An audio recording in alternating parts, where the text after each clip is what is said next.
ঈদের রাতে এবং ঈদের পরের 3 রাতে স্বামী স্ত্রী সহবাস করা যাবে কিনা? অনেকে বলে থাকে ঈদের রাতে এবং ঈদের পরের 3 রাতে স্বামী স্ত্রী সহবাস করলে সন্তান বিকলাঙ্গ হতে পারে, বিপদ চলে আসতে পারে, পরিবার সংসারে অশান্তি হতে পারে, অনেকে বলে থাকে। আবার অনেকে বলে থাকে আরবি মাসের প্রথম তারিখে, চাঁদের তারিখে যদি আপনারা সহবাস করেন স্বামী স্ত্রী, আপনাদের পরিবার সংসারে বিপদ চলে আসতে পারে। আবার অনেকে বলে থাকে সপ্তাহের মধ্যে মঙ্গলবার যদি স্বামী স্ত্রী মিলিত হয় তাহলে অশুভ এবং সন্তান বিকলাঙ্গ, অন্ধ এবং প্রতিবন্ধী হতে পারে। আজকে আমি আপনাদেরকে একদম সহজে বলে দেব বৎসরে কোন কোন দিন আপনারা স্বামী স্ত্রী সহবাস করলে, মিলিত হলে বড় বিপদের মধ্যে পড়ে যাবেন এবং আপনারা একেবারে গুনাহের কাজ করবেন এবং আপনাদের উপরে আল্লাহর গজব নাজিল হবে যদি আপনারা ওই সময় সহবাস করেন। এবং কোন সময় আপনারা মিলিত হলে কোনো সমস্যা নেই, যেটা শুনছেন ভুল শুনছেন, আজকে আমি আপনাদের ভুলগুলো একেবারে সংশোধন করে দেব, জানিয়ে দেব এবং আপনাদেরকে এমন একটি দোয়া শিখিয়ে দেব, এই দোয়াটি পড়ে যদি আপনারা স্বামী স্ত্রী মিলিত হতে পারেন আল্লাহর রহমত নাজিল হবে এবং শয়তান আপনাদেরকে দেখবেন না। আর এই দোয়াটি যদি আপনারা না পড়েন, ভুল করে সহবাস করেন, তাহলে আপনারা স্বামী স্ত্রী দুইজনের সঙ্গে শয়তানও আপনাদের সঙ্গে মিলিত হয়ে সহবাস করবে এবং ওই সহবাসের মাধ্যমে যদি সন্তান পৃথিবীর মধ্যে আসে দুষ্ট হবে এবং শয়তান তাকে খুব দ্রুত ধোঁকা দিয়ে খারাপ বানিয়ে ফেলবে, মা বাবার অবাধ্য সন্তান হবে তারা। তাই আমি আপনাদেরকে একদম সহজে আপনাদেরকে সকলকে বলে দেব ঈদের রাতে এবং ঈদের পরের 3 রাতে এবং কোন কোন সময় স্বামী স্ত্রী মিলিত হওয়া যাবে না, এই বিষয়টা আসলে কতটুকু সত্য বা সঠিক খবর বা সঠিক হাদিস এবং কোরআন থেকে কোনটা এসেছে আমি আপনাদেরকে বলে দেব ইনশাআল্লাহ। প্রিয় দিনী ভাই এবং মহিলা মা ও বোনেরা, যদিও বিষয়টা একটু স্পর্শকাতর, শুনতে হবে, জানতে হবে, স্বামী স্ত্রী সহবাস করা কিন্তু এটা কোনো পাপের কোনো কাজ নয়, এটা কোনো সাধারণ বিষয় নয়। আল্লাহ রাব্বুল আলামিন মানব জাতিকে পৃথিবীর মধ্যে বৃদ্ধি করেন স্বামী স্ত্রীর মিলিত হওয়ার মধ্য দিয়েই। এটা আল্লাহ রাব্বুল আলামিনের একটা রহমত। আল্লাহর নবীজি বলেছেন বৈধ স্বামী স্ত্রী যদি একে অপরের সঙ্গে মিলিত হয়, আমার আল্লাহ রাব্বুল আলামিন তাদের উপরে খাস রহমত নাজিল করে এবং যতক্ষণ তারা একসঙ্গে থাকে ততক্ষণ ফেরেশতারা তাদের সওয়াব লেখেন, নেকি লিখতেই থাকে। মানে স্বামী স্ত্রী মিলিত হলে সওয়াব হয়, নেকি হয়। আল্লাহু আকবার। সাহাবাই কেরামরা জিজ্ঞেস করলেন ইয়া রাসূলুল্লাহ, স্বামী স্ত্রী মিলিত হয় একে অপরের সঙ্গে নিজের চাহিদাকে পূর্ণ করার জন্যে, এর মধ্যেও কি সওয়াব আছে? আল্লাহর নবীজি বললেন লে সাহাবাই কেরামরা, এটা যদি অন্য কোনো পর নারীর সঙ্গে জিনা ব্যভিচার করতো তাহলে কি হতো? গুনাহ হতো। কিন্তু পর নারীর সঙ্গে নয়, নিজের বৈধ স্বামী স্ত্রী যদি মেলামেশা করে আল্লাহ রাব্বুল আলামিন এর মধ্যে সওয়াব রেখে দিয়েছে। এটা সওয়াবের কাজ, এটা ভালো কাজ, নেকির কাজ। আল্লাহু আকবার। আল্লাহর নবীজি বলেছেন স্বামী স্ত্রী একে অপরের হাত যদি ভালোবাসার কারণে স্পর্শ করে তাহলে স্বামী স্ত্রীর আঙ্গুলের ফাঁক দিয়ে সগীরা গুনাহগুলো ঝরে ঝরে হাতের গুনাহগুলো মাটির মধ্যে পড়ে যায় এবং স্বামী স্ত্রী একে অপরের দিকে যদি ভালোবাসার নজরে তাকিয়ে থাকে আল্লাহ রাব্বুল আলামিন তাদের দিকে তাকিয়ে হাসতে থাকে এবং স্বামী স্ত্রী একে অপরের সঙ্গে যতক্ষণ গল্প করবে এবং যতক্ষণ কথা বলবে ততক্ষণ আল্লাহ রাব্বুল আলামিনের রহমত নাজিল হবে, ততক্ষণ সওয়াব হবে। স্বামী স্ত্রী গল্প গুজব করলে, আনন্দ করলেও সওয়াব, স্বামী স্ত্রী সফরের মধ্যে ঘুরতে গেলেও সওয়াব, স্বামী স্ত্রী একে অপরকে খাওয়িয়ে দিলেও সওয়াব, স্বামী স্ত্রী একে অপরের সঙ্গে রোমান্টিক কথা বললেও সওয়াব, স্বামী স্ত্রী একে অপরের দিকে ভালোবাসার নজরে তাকিয়ে থাকলেও আল্লাহ সওয়াব দেয়। সকলেই বলি সুবহানাল্লাহ। তাহলে প্রিয় দিনী ভাই এবং মহিলা মা ও বোনেরা, আমি আপনাদেরকে একদম সহজে বলে দেব, ঈদের রাত এবং ঈদের পরের 3 রাত স্বামী স্ত্রী সহবাস করা যাবে কিনা, কোন কোন বিপদ হতে পারে, আপনি সমস্যায় পড়তে পারেন, এবং বৎসরে কোন কোন সময় কখনো আপনারা মিলিত হবেন না, আবার কখন মিলিত হলে ভালো হবে আপনাদেরকে বলে দেব ইনশাআল্লাহ। সর্বপ্রথম আমি আপনাদেরকে বলতে চাই, 5টি সময় আল্লাহ রাব্বুল আলামিন স্বামী স্ত্রীকে মিলিত হওয়াকে নিষেধ করে দিয়েছেন, হারাম করে দিয়েছেন। এই 5টি সময় যদি আপনারা স্বামী স্ত্রী মিলিত হয়ে যান, তাহলে আল্লাহ রাব্বুল আলামিনের আরশ পর্যন্ত কেঁপে ওঠে, আল্লাহর গজব আপনার উপরে নাজিল হবে, আপনার দিকে আল্লাহ রহমতের নজরে তাকাবে না যদি 5টি সময় আপনারা স্বামী স্ত্রী সহবাস করেন। এই 5টি সময় ভুলেও সহবাস করবেন না। এবং ঈদের রাত সহবাস করলে কি বিপদ হয় সেটাও বলে দেব। প্রথম 5 রাত্রি 5টি সময় সহবাস করা নিষেধ। কোন 5টি সময় আমি আপনাদেরকে বলে দিচ্ছি ইনশাআল্লাহ। জীবনে কত সময় নষ্ট করেছেন অযথা, এই বিষয়টা জানার প্রয়োজন, কারণ অনেক স্বামী স্ত্রী জানে না কয়টি সময়ে স্বামী স্ত্রী মিলিত হওয়া সহবাস করা নিষেধ। যখন আল্লাহ হারাম করে দিয়েছেন, নিষেধ করে দিয়েছেন, ওই সময়ে স্বামী স্ত্রী মিলিত হয়, আর পরিবার সংসারের মধ্যে বিপদ আপদ লেগেই থাকে, অসুস্থতা লেগেই থাকে, সব টাকা পয়সাগুলো বিপদ আপদ অসুস্থ হয়ে চলে যায়, আর সংসারের মধ্যে অশান্তি ঝগড়া ফাসাদে লেগেই থাকে। আমি আপনাদেরকে 5টি সময়ের কথা বলে দিচ্ছি। স্বয়ং আল্লাহ রাব্বুল আলামিন এই 5টি সময় আপনারা স্বামী স্ত্রীদেরকে মিলিত হওয়ার, স্বামী স্ত্রী সহবাস করা আল্লাহ নিজেই নিষেধ করে দিয়েছেন। আল্লাহর বিধান, এটা হারাম। 1 নম্বরে শুনুন, স্ত্রী যখন মাসিক পিরিয়ড অবস্থায় থাকবে, হায়েজ অবস্থায় থাকবে, তখন স্বামী স্ত্রী মিলিত হওয়া নিষিদ্ধ। যখন ভালো হবে তখন মিলিত হতে পারবে। ওয়ায়াসআলুনাকা আনিল মাহিদি কুল হুয়া আযা, নবীজিকে জিজ্ঞেস করলো, ইয়া রাসূলুল্লাহ, ও ইয়া হাবিবাল্লাহ, এটা মেয়েরা কেন হয়? এবং ইহুদি খ্রিস্টান যারা ছিল, বেদিন যারা ছিল, মক্কার কাফেররা নবীজিকে জিজ্ঞেস করলো, মুহাম্মদ, এটা মেয়েরা কেন হয়? ওয়াসআলুনাকা আনিল মাহিদ, পিরিয়ড সম্পর্কে জিজ্ঞেস করেছে। কুল হুয়া আযা, আল্লাহ বলেছেন আপনাকে যেহেতু জিজ্ঞেস করেছে আপনি বলুন কুল হুয়া আযা ফাতাজিলুন নিসা, এটা মেয়েদের জন্য কষ্টকর সময়, অনেক কষ্ট হয় পিরিয়ড অবস্থায়। ওয়ালা তাকরাবুহুন্না হাত্তা ইয়াতুহুরনা, তোমরা নারীদের সঙ্গে ওই সময় একান্ত মিলিত হইও না, স্বামী স্ত্রী সহবাস করো না যতদিন পর্যন্ত তারা পিরিয়ড অবস্থায় থাকে। এটা কষ্টময় সময়। তাহলে যদি আপনারা স্বামী স্ত্রীরা, স্ত্রী যদি পিরিয়ড অবস্থায় থাকে, মাসিক অবস্থায় থাকে, আর যদি আপনারা স্বামী স্ত্রী মিলিত হয়ে যান, ওই স্ত্রীর, ওই মহিলার বড় ধরনের রোগ হয়ে যাবে এবং স্বামীরও বড় ধরনের রোগ হওয়ার সম্ভাবনা আছে।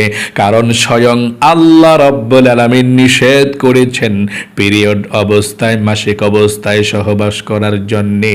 এভাবে আপনি একসঙ্গে থাকতে পারবেন, ঘুমাতে পারবেন, স্ত্রীকে বুকে জড়িয়ে নিয়ে ঘুমাতে পারবেন, চুমু খেতে পারবেন, কিন্তু স্ত্রীর নাভি থেকে হাঁটু পর্যন্ত আপনি স্পর্শ করতে পারবেন না। কারণ আপনি যদি নাভি থেকে হাঁটু পর্যন্ত স্পর্শ করেন নিজেকে কন্ট্রোল রাখতে পারবেন না, এই জন্য নিষিদ্ধ। আপনি এই জায়গাটা স্পর্শ করবেন না। মোট কথা, আপনি একসঙ্গে ঘুমাতে পারবেন, একে অপরকে খাওয়াই দিতে পারবেন, এবং কি হাতে ধরতে পারবেন, শরীর স্পর্শ করতে পারবেন, বুকে নিতে পারবেন, চুমু খেতে পারবেন, কোনো সমস্যা নাই। শুধু আপনারা মিলিত হবেন না, স্বামী স্ত্রী সহবাস করবেন না। আর যদি আপনারা দেখা যায় যে স্ত্রী পিরিয়ড হলে স্বামী কাছে আসলে যদি একটু কাছাকাছি আসে, তাহলে বুকে নেয়, চুমু খেলে স্বামী যদি নিজেকে কন্ট্রোল করতে না পারে, তাহলে এটাও নিষিদ্ধ। ফতুয়ার কিতাবের মধ্যে এসেছে, তাহলে এটাও হারাম, কাছেও যাবে না, স্বামী স্ত্রী অতিরিক্ত কাছাকাছি যাবে না, না হয় কন্ট্রোল করতে পারবে না, মিলিত হয়ে যাবে তারা, আল্লাহর বিধানকে তারা লঙ্ঘন করবে, তারা হারামের দিকে চলে যাবে, শয়তান খুশি হবে, আল্লাহ বেরাজ হবে, আল্লাহ রহমতের নজরে তাকাবে না। তাহলে যদি কন্ট্রোল করতে পারেন, একসঙ্গে ঘুমিয়ে থাকতে পারেন, শুয়ে থাকতে পারেন, জড়িয়ে ধরে বুকে নিতে পারেন, চুমু খেতে পারেন, কোনো সমস্যা নেই। কিন্তু কন্ট্রোল না করতে পারলে প্রয়োজন নাই স্ত্রীর কাছে কাছাকাছি বেশি যাওয়ার, স্পর্শ করার দরকার নাই যদি কন্ট্রোল করতে না পারেন। তাহলে স্ত্রী কয়দিন পিরিয়ড থাকে? নিম্ন 3 দিন 3 রাত্র, আর বেশি 10 দিন 10 রাত্র। মানে এর মধ্যেই অনেকের অভ্যাস, কারো 4 দিনে ভালো হয়, কারো 3 দিনে ভালো হয়, কারো 5 দিনে ভালো হয়, কারো 6 দিনে, কারো 7 দিনে, কারো 8 দিনে। যেদিন ভালো হবে সেদিন গোসল করে পবিত্র হয়ে ওই রাত্রে করতে পারবে, কোনো সমস্যা নেই। এবং উপরে 10 দিনের পরেও যদি কেউ পিরিয়ড ভালো না হয়, তাহলে বুঝতে হবে যে এটা ইস্তেহাজা রোগের কারণে, তখন আপনারা মিলিত হতে পারবেন, কোনো সমস্যা নেই। 10 দিনের পরে, মানে পিরিয়ড হয়েছে 10 দিন হয়েছে, ভালো হয় না, 11 দিনের সময় আপনারা মিলিত হতে পারবেন, এরপর থেকে মিলিত হতে পারবেন, সমস্যা নেই। এবং ডাক্তার দেখাবেন, কেন ব্লাড যাচ্ছে, রক্ত যাচ্ছে, এই জন্যে ডাক্তারি সমস্যা, আপনি ডাক্তার দেখাবেন, গাইনি ভালো ডাক্তার। তাহলে 1 নম্বরে আল্লাহ নিষেধ করে দিয়েছেন, পিরিয়ড অবস্থায় মহিলারা কখনো স্বামীর সঙ্গে মিলিত হবে না, সহবাস করবে না, স্বামী স্ত্রী সহবাস করা নিষিদ্ধ। 2 নম্বরে নেফাস অবস্থায় স্বামী স্ত্রী সহবাস করা নিষেধ, স্বয়ং আল্লাহ করে দিয়েছেন। নেফাস কাকে বলে? বাচ্চা যখন প্রসব হয়, যখন ব্লাডিং যায়, এই ব্লাডিং যতদিন যায় তখন আপনি নামাজ পড়তে পারবেন না, তখন স্বামী স্ত্রী মিলিত হতেও পারবেন না, এটা হারাম যতদিন ব্লাডিং যায়।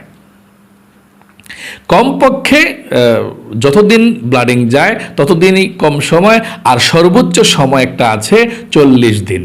40 দিনের আগ পর্যন্ত আপনি মিলিত হতে পারবেন না। বাবু হওয়ার পরে স্বামী স্ত্রী মিলিত হওয়া নিষেধ যদি ব্লাডিং যায়। যদি 40 দিনের আগে ভালো হয়ে যায়, 30-35 দিনের মাথায় যদি স্বামী স্ত্রী মিলিত হয়, ভালো হওয়ার পরে ব্লাডিং আর দেখা যায় না, তখন সে নামাজ রোজাও করতে পারবে।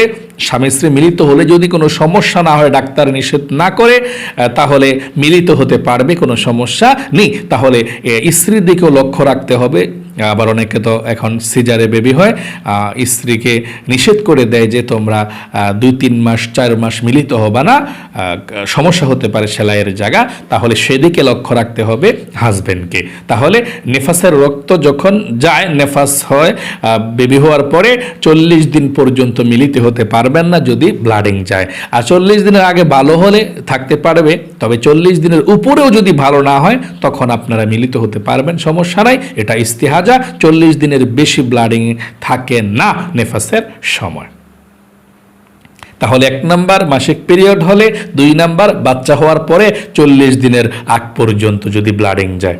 3 নাম্বারে আপনারা ইতিকাফ অবস্থায়, রমজান মাসে যখন আপনারা এতেকাফ করেন, ওই এতেকাফ অবস্থায় মিলিত হতে পারবেন না, স্বামী স্ত্রী সহবাস করতে পারবেন না। 4 নাম্বারে রমজান মাসে রোজা রেখে দিনের বেলা, রমজান মাসে অথবা যে কোনো রোজা রেখে দিনের বেলা আপনারা স্বামী স্ত্রী সহবাস করতে পারবেন না, রাতের বেলা মিলিত হতে পারবেন, সমস্যা নেই। 5 নাম্বারে হজের ইহরাম বেঁধে হজ করেছেন, আপনি বাসায় গিয়েছেন, ইহরামটা খুলে তারপরে মিলিত হবেন। হজের ইহরাম গায়ের মধ্যে আছে, এভাবে আপনি স্বামী স্ত্রী মিলিত হতে পারবেন না, সহবাস করা হারাম, আল্লাহ নিষেধ করে দিয়েছে।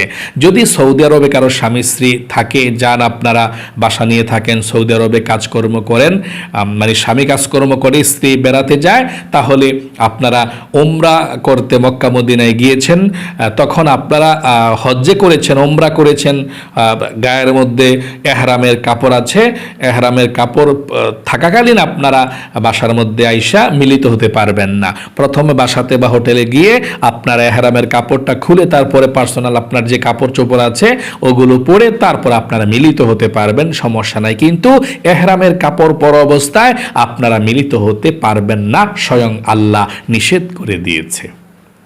তাহলে আশা করি বুঝতে পেরেছেন, এই 5টি সময় আপনারা কখনো মিলিত হবেন না, আল্লাহর গজব নাজিল হবে। মিলিত হলে বড় বিপদ আপদের মধ্যে পড়ে যাবেন এবং সমস্যার মধ্যে পড়ে যাবেন, আল্লাহর গজব নাজিল হবে। আবারও বলছি, সংক্ষেপে শুনুন। 1 নম্বরে মাসিক পিরিয়ডের সময়, 2 নম্বরে নিফাসের সময়, বাচ্চা প্রসবের পরে 40 দিনের আগ পর্যন্ত, 3 নম্বরে রমজান মাসে দিনের বেলায় স্বামী স্ত্রী সহবাস করা নিষেধ, 4 নম্বরে এতেকাফ অবস্থায় মিলিত হওয়া নিষেধ, 5 নম্বরে হজের এহরামের কাপড় পরিধান করা অবস্থায় স্বামী স্ত্রী মিলিত হওয়া নিষেধ। আশা করি খুব সুন্দর করে আপনারা বুঝতে পেরেছেন। এখন আমি আপনাদেরকে বলে দেব, আপনারা ঈদের রাত এবং ঈদের পরের 3 রাত এবং আরবি মাসের 1ম তারিখ এবং চাঁদের মাঝখানে এবং মঙ্গলবারে স্বামী স্ত্রী সহবাস করা যাবে কিনা। আসলে ঈদের রাতটা খুব গুরুত্বপূর্ণ একটা রাত্রি। ঈদের রাত্রিটা একটা পবিত্র রাত্রি। এই রাত্রিতে যদি আপনারা স্বামী স্ত্রী মিলিত হন তাহলে এটা অনেক ভালো, আপনাদের নেক সন্তান হবে। ঈদের রাত যদি কোনো স্বামী স্ত্রীর গর্ভে মানে স্ত্রীর গর্ভে যদি সন্তান আসে স্বামী স্ত্রী মিলিত হওয়ার পরে এই রাত্রিতে, তাহলে সন্তান নেককার হবে এবং খুব ভালো ভদ্র হবে। এই রাত্রিতে মিলিত হওয়া ভালো এবং ঈদের পরের 3 রাতও মিলিত হওয়া ভালো, কোনো সমস্যা নেই। আপনারা চাঁদের 1ম রাত, মধ্যখানের রাত, যেই কোনো সময়, শুক্রবার, শনিবার, মঙ্গলবার, সকাল, বিকাল, রাত, যে কোনো সময় আপনারা স্বামী স্ত্রী মিলিত হতে পারবেন, এটা জায়েজ আছে। শুধু 5টি সময় নিষিদ্ধ, যেটাকে আমি বলে দিয়েছি, এটা কিতাবের মধ্যে এসেছে, স্বয়ং আল্লাহ হারাম করেছে।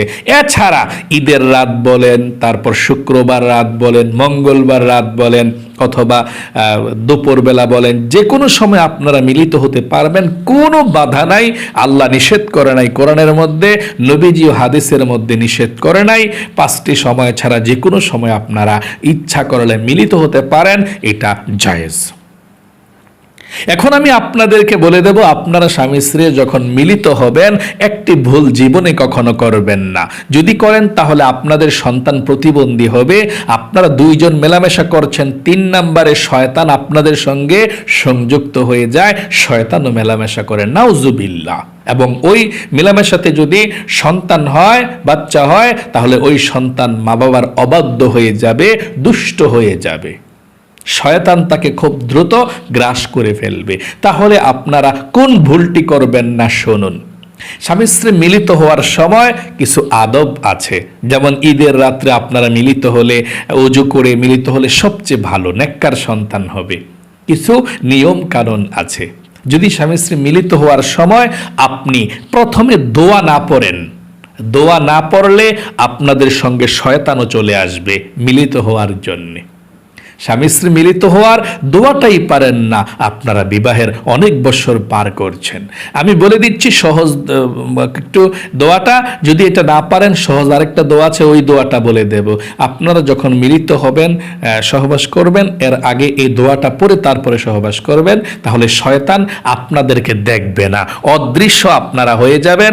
এবং আপনাদের গর্ভে যদি সন্তান আসে, স্ত্রীর গর্ভে, তাহলে সন্তান নেককার হবে। এই দোয়াটা পড়বেন, আল্লাহুম্মা জান্নিবনা শাইতান ওয়া জান্নিবিশ শাইতানা মা রাযাকতানা। আবার বলছি, আল্লাহুম্মা জান্নিবনা শাইতান ওয়া জান্নিবিশ শাইতানা মা রাযাকতানা। আবার বলছি, আল্লাহুম্মা জান্নিবনা শাইতান ওয়া জান্নিবিশ শাইতানা মা রাযাকতানা। অনেকে আবার এইভাবে বলে থাকেন, পড়েন বিসমিল্লাহি আল্লাহুম্মা জান্নিবনা শাইতান ওয়া জান্নিবিশ শাইতানা মা রাযাকতানা। একভাবে পড়লেই হয়। অনেকে বলতে পারেন হুজুর এই দোয়াটা তো আমাদের মুখস্থ হবে না, পারবো না, সহজ দোয়াটা আমাদেরকে বলে দিন। একদম সহজ দোয়াটা আপনাদেরকে বলছি। আপনারা যদি স্বামী স্ত্রী মিলিত হন এর আগে আপনি এই দোয়াটা পড়বেন। কোন দোয়াটা? আউযু বিল্লাহি মিনাশ শাইতানির রাজিম, বিসমিল্লাহির রহমানির রহিম। তারপরে মিলিত হবেন। শয়তান আপনাদেরকে দেখবে না, অদৃশ্য হয়ে যাবেন আপনারা, এবং শয়তান আপনাদের সঙ্গে মিলিত হতেও পারবে না। আশা করি বুঝতে পেরেছেন। কমপক্ষে আপনি আউযু বিল্লাহি মিনাশ শাইতানির রাজিম বিসমিল্লাহির রহমানির রহিম পড়ে হলেও মিলিত হবেন, কিন্তু খবরদার দোয়া ছাড়া মিলিত হবেন না। কমপক্ষে বিসমিল্লাহির রহমানির রহিম হলেও বলবেন, কিন্তু কিছু না বলে, দোয়া না বলে, অথবা বিসমিল্লাহ না বলে, আউযুবিল্লাহ না বলে আপনারা মিলিত হবেন না। তাহলে একদম সহজে আপনাদেরকে বলে দিলাম যে ঈদের রাত, ঈদের পরের 3 রাত, অথবা যে কোনো চাঁদের প্রথম রাত হোক, দ্বিতীয় হোক, কোনো নিষিদ্ধ সময় নাই, শুধু 5টি সময় নিষিদ্ধ। আশা করি বুঝতে পেরেছেন। এবং মিলিত যখন হবেন দোয়া পড়ে আউযু বিল্লাহি মিনাশ শাইতানির রাজিম বিসমিল্লাহির রহমানির রহিম পড়ে তারপরে আপনারা মিলিত হবেন। স্বামী স্ত্রী দুজনেই এই দোয়াটি পড়বেন। আল্লাহ আপনাদেরকে ভালো রাখুক, আপনাদের দাম্পত্য জীবনের উপর আল্লাহর খাস রহমত বরকত নাজিল করুক, বিপদ আপদগুলো দূর করুক, আপনারা স্বামী স্ত্রী সব সময় সুখে থাকেন, ভালো থাকেন, আল্লাহ সুখে রাখুক। এবং জীবনে একবার হইলেও আপনাদের স্বামী স্ত্রীদেরকে আল্লাহ মক্কা মদিনায় যাওয়ার তৌফিক দান করুক। সকলে কমেন্ট বক্সের মধ্যে লিখবেন আমিন, এবং ভিডিওতে একটি লাইক দিবেন। যারা কমেন্ট বক্সের মধ্যে আমিন লিখেছেন, ভিডিওতে একটি লাইক দিয়েছেন, ও আল্লাহ তাদেরকে তুমি ভালো রাখো, সুস্থ রাখো, তাদেরকে তুমি জীবনে একবার হইলেও মক্কা মদিনায় 2 জনকে নিও, আমিন। আজ এ পর্যন্তই, আবারও অন্য কোনো ভিডিওতে দেখা হবে ইনশাআল্লাহ। আসসালামু আলাইকুম ওয়া রাহমাতুল্লাহি ওয়া বারাকাতুহু।